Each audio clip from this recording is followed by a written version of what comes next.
Hello, friends from the comic and manga world. My name is Hector, And my name is G. and we are here to talk to you about our picks for the June 23rd, 2025 FOC.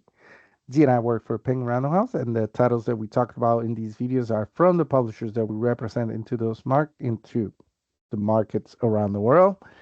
And we are also on social media. You can find us at PRH International Comics in Instagram and X, Twitter, and Facebook, and also obviously YouTube. We'll leave links in the description below for you.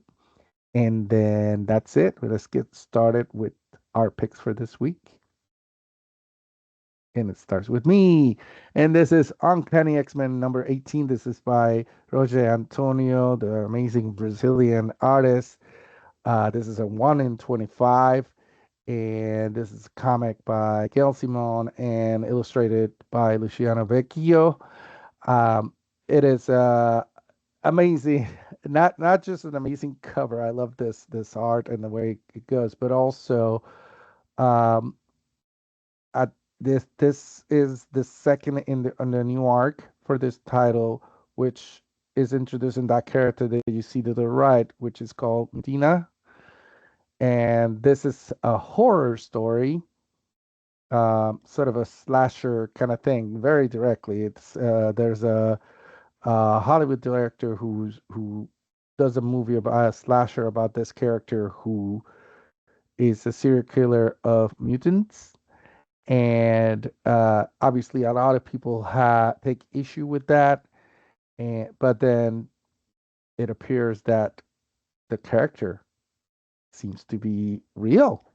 And there's Mutina. The issue 17 that is about to come out at the time of this recording is introducing the character. And there's some great covers in that issue, and then there's some great ones on this one. But I had to pick this one because this, as you can see, you have Wolverine, Jubilee, and Nightcrawler kind of going for it. And I love that she's just standing there with her. Those are like climbing tools. I forget what they're called. I know that Lara Croft uses them in the video games. So, but those and looking very menacing. So yeah, and the color sort of an explosion between the colors from Nightcrawler, uh, sort of appearing, and also a little bit of Jubilee with her powers and some smoke or something in the background there too, with the characters confronting each other right there in front of you. I love it. Gotta grab this one for sure.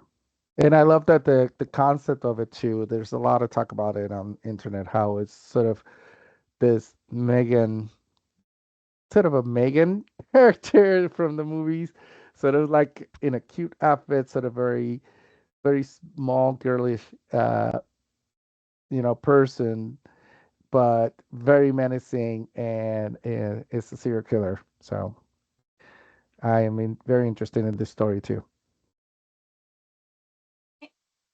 And next up, coming to no surprise, this is Fence Breakthrough. This is Game Changer issue number one. I Hmm. like Fence. I really like Fence. Mentioned it multiple times. I am so, and it's been a while. I don't remember off the top of my head when it first released, so it's been a while. So Yeah, I it's been a like. while. It's been a Hmm. while since first time it came out, so I'm really glad that we have the return. So we have Kings Row who made it to the final 16 in fencing championship. If you don't know, this is a fencing comic. And we have Exton, where we have characters Nicholas and Seji, who both have scores to settle, of course. So Nicholas has to face off with Kyle, who doesn't know Nicholas's connections to the Cost family, who believes Nicholas hasn't earned a place on King's Row's team. So there's just a little bit there's tension, and between these players. Obviously, we have to draw up drama between these players. But it's just, I just love, I just love getting to like deep dive into these characters, the drama Hmm. involved between them. It's just, I don't know. I like how there's like different representations of like people involved in on the team, and it's just, it's a lot of fun to read through. And yeah, so I chose this particular cover. We have the variant with the tray dress, and this is by DJ Kirkland. And then we have the full art version, which is a 1 in 5, of course, by Kirkland. So yes, Yeah. And it the my came pick. out, I just looked it up. It came out, the first issue of the first series. It came out in 2017. Play something. Yeah, I knew it's been a So it's while. Yeah, almost going to be almost 7 years. So yeah, it's been a while. yeah. Dedicated fans. Almost, sorry, almost 9 years. Yes, yes. Good. Yeah, been there for day one, so I'm happy about this. There you go.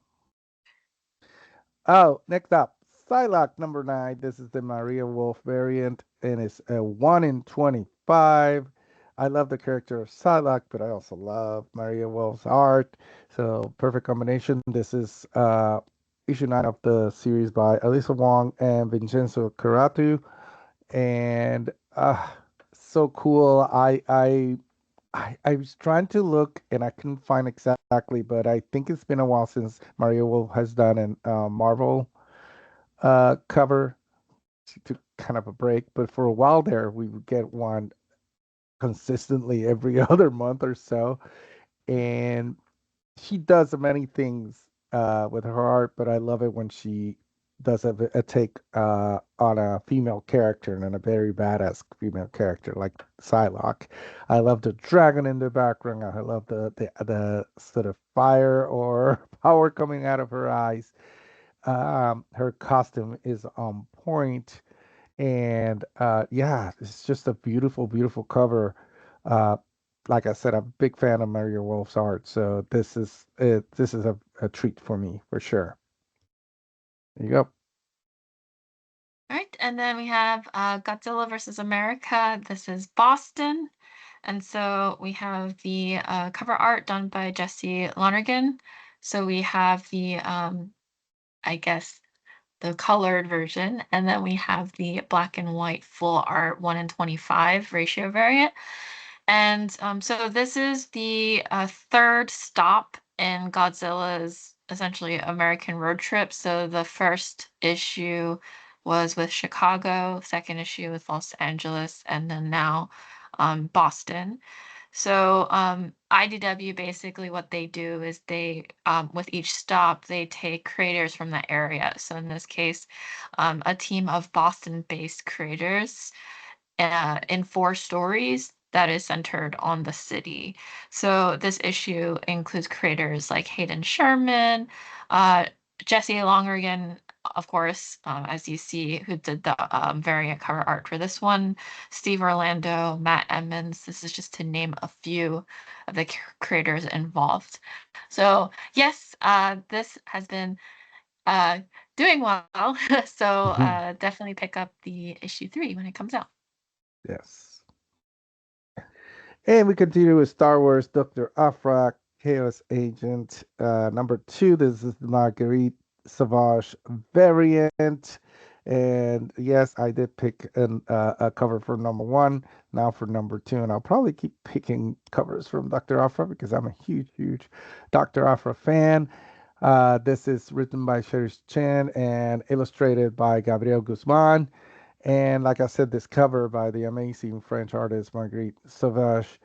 Uh, another book that has a lot of really cool covers, especially because this story includes Luke Skywalker in it. So there's some covers with both of them on the cover. But I had to pick this one where, you know, uh, Dr. Alfred, she's just sitting there playing Savak and just throwing her hand on the table, right on your face. It's such that kind of attitude you expect from her for sure. Another book that I'm really enjoying a lot, and I can't, and and just got the number one, and I can't wait for more issues. And and again, like I said, I'm just a big fan, and I love the colors in this too. It's like the palette that the artist decided to use on this sort of softer colors is really good, and I love that they even though there are these silhouettes that you can't really tell what they are in the background, you kind of see a little bit of a droid and some alien features in some of the characters in the background, so you can tell she is in somewhere in the underground world of the Star Wars universe, playing Sabak, obviously. And that's it. There you go. All right, next up, Last Witch, The Last Witch, Blood and Betrayal, issue 2. I chose variant B and C, so one with the trade dress and one with the full art, which is a 1:10 ratio variant. So I just really like the cover. It's Mhm. striking, so had to choose it. So a little bit about this one. We have Saoirse, who's known pretty much all of her existence that witches are evil, but now she is one. So she has to contend with what that means for herself and her brother and her brother. All the while we have Nick Even, who has plans that can mean the end of Ireland as they know it. So Saoirse must learn to control her magic, her temper, if they want a chance. So her own prejudice against witches is creating more of a barrier between herself, her powers, and her family, or she has to contend with that. Like I said, mentioned before, is that deterring her? It's just a story about trying to overcome those prejudices, and yes, really excited for this, and yeah, my pick for this week. Excellent. Oh, And a little I bit of did want to news. mention, yeah, the news. So Dark Horse, I love when they do these library editions. So they announce some new ones, as you'll see here. So we have the Prodigy. Sorry, Prodigy. Prodigy There you go. library. I don't know why I can't pronounce it today. There's some words that trip me up on certain days. Prodigy library edition. So it essentially the premise for this, Mark Millar, of course, is like imagine if you're brilliant at everything, which must be nice. So like what I mean by that, you're like the fastest man in the world. You're also the most groundbreaking entrepreneur. You're a prolific writer. You're a venturer. You're a master of martial arts. You're an expert of the occult. You're just good at everything. So there's literally nothing that you cannot do, and you just need to spend like maybe 10 minutes running your multi-billion-dollar business. This is what I mean about like super uber talented. And so with that kind of person, how do you actually spend your free time uh on your own? So Dr. Edison Crane is the man. Basically they use this individual, like prime ministers and presidents will call them whenever there's a problem that they can't handle. So it's the story that goes through those adventures here, collects all 3 volumes of the Prodigy trilogy uh, that is collected in this library edition. Yeah, And and then I wanna mention before you get to the next one that um the art team also is very international. Rafael Albuquerque, which is amazing, and then you have Matteo Buffagni and Stefano Landini. So I wanted to highlight that there is a very international team that has worked with him with Mark Millar before. And then continuing on, we have Minor Threats Library Edition, Volume 1. So this has now been optioned for an adaptation on Netflix. Hmm. So Dark Horse is debuting this library edition, which actually collects the first 2 series in this deluxe hardcover format. So Minor Threats basically witnesses the rise and fall of Twilight City's first criminal, like Queenpin, Playtime, or also known as Frankie Follis. So essentially, Frankie was looking for a fresh start to escape the life of crime that was thrusted upon her when she was a kid. And so after upending the status quo between heroes and villains, Frankie is like, I guess I'm just going to embrace this world. And so she decides to do that, embrace her super criminal past.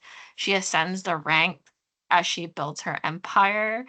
But like, the more you travel to the top, the heavier it is, the weight of that responsibility.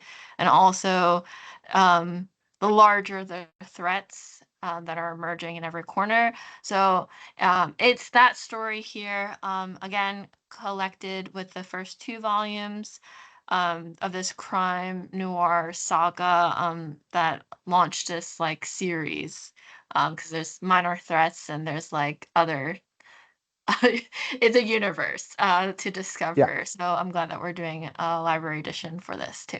So great.